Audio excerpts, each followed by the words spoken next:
Class 12 পুরনো syllabus 2025। তো class 12-এ পুরনো সিলেবাসে 2025-এ যে পরীক্ষাটা হবে,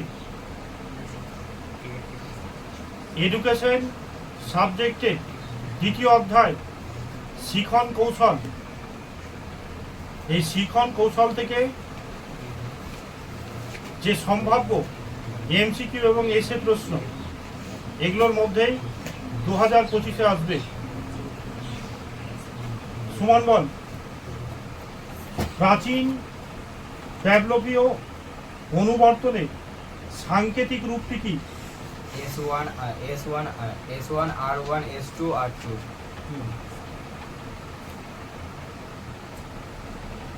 প্রাচীন অনুবর্তন হলো L type, M type, S type না আর টাইপ? এটা ভেরি ভেরি ইম্পর্টেন্ট প্রশ্ন, আসার মতো। এটা প্যাভলভের শিখন তত্ত্বে প্রাচীন অনুবর্তকে বলা হয় R type, S type, U type না অপানুবর্তন? S type. S type. প্রাচীন অনুবর্তন কোন উদ্দীপকটি তুলনামূলকভাবে বেশি শক্তিশালী হয়? অনুবর্তিত, অনাবর্তিত, পরিবেশগত, প্রাক্ষোভগত?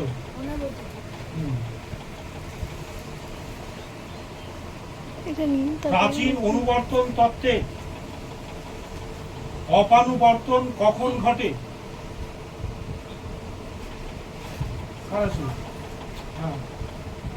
হ্যাঁ বলো।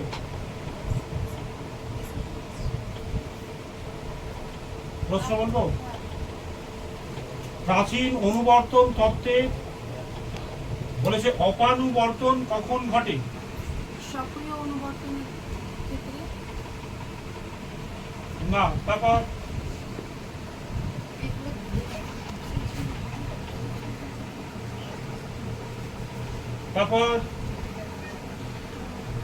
প্রাচীন অনুবর্তনের প্রতিক্রিয়া স্থাপিত হওয়ার পর শক্তিদায়ী উদ্দীপকের দীর্ঘ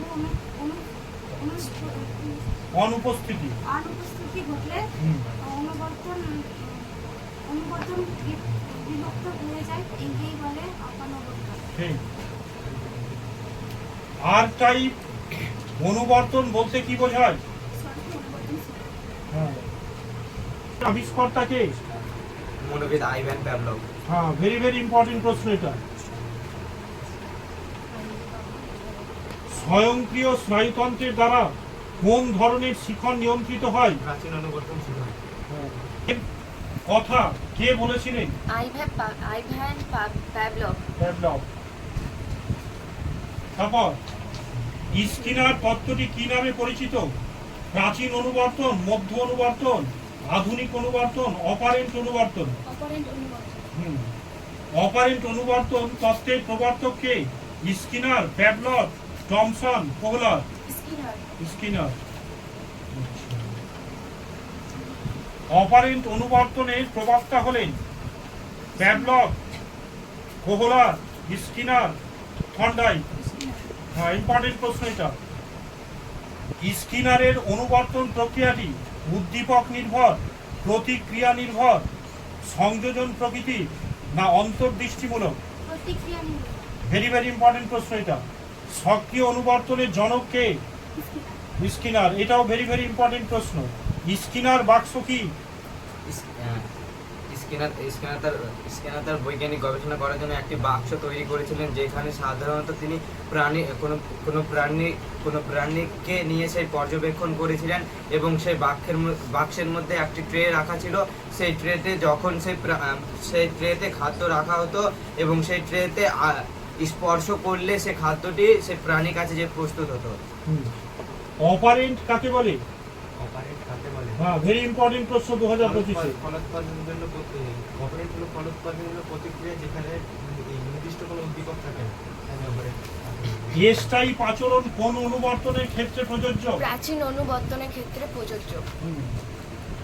তারপর স্কিনার উল্লেখিত শিডিউলগুলির মধ্যে যে কোনো দুটি শিডিউলের উল্লেখ করো। হ্যাঁ, জোরে বলবি একটু। হ্যাঁ, রেসপন্ডেড বলতে কি বোঝায়?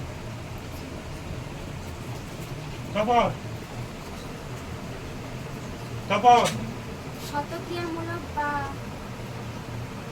অপারেটন অনুবর্তন তথ্য বলতে বোঝাতে গিয়ে স্কিনার দুটি প্রাণীর দুই ধরনের আচরণের কথা উল্লেখ করেন। আচরণের কথা উল্লেখ করেছেন। এদের মধ্যে একটি হচ্ছে রেসপন্ডেড, যা আচরণের প্রতিপক্ষের প্রচেষ্টার প্রয়োজন। সক্রিয় আচরণ বলতে কি বোঝায়? সক্রিয় আচরণ এমন ধরনের বিশেষ আচরণ যা কোনো সুনির্দিষ্ট নিয়ে তাকে যে কোনো পানির সঙ্গে যুক্ত করা যায়। পায়রা ও ইঁদুরের উপর কে গবেষণা করেছিলেন?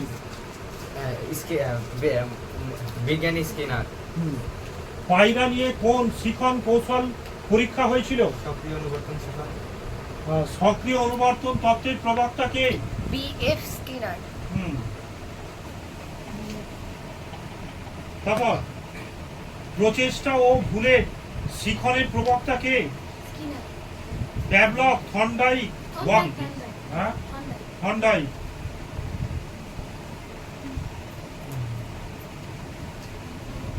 টাইম কার্ড লেখচিত্র ব্যবহার করা হয়েছে প্রাচীন অনুবর্তে, সক্রিয় অনুবর্তে, প্রচেষ্টা ও ভুলের কৌশলে না অন্তর্দৃষ্টি শিখন কৌশলে? প্রচেষ্টা ও ভুলের কৌশল। অনুশীলন সূত্রটি নিম্নলিখিত কোন তত্ত্বের সাথে সম্পর্কযুক্ত? প্রাচীন অনুবাদ তত্ত্ব, সক্রিয় অনুবাদ তত্ত্ব, প্রচেষ্টা ও ভুলের তত্ত্ব। টাইপ করতে গিয়ে ভুলের সংখ্যা ক্রমশ কমে যাওয়া, এটা প্রচেষ্টা ও ভুলের মাধ্যমে শিখন, স্মরণ, বুদ্ধিমত্তার বিকাশ, কোনোটি নয়। প্রচেষ্টা ও ভুলের শিখন তত্ত্বের ক্ষেত্রে থর্নডাইক ড্যাশটি মুখ্য সূত্রের উল্লেখ করেছেন? তিনটি। তারপরে সমস্যা সমাধানমূলক পদ্ধতিতে সমস্যা কখন তৈরি হয়?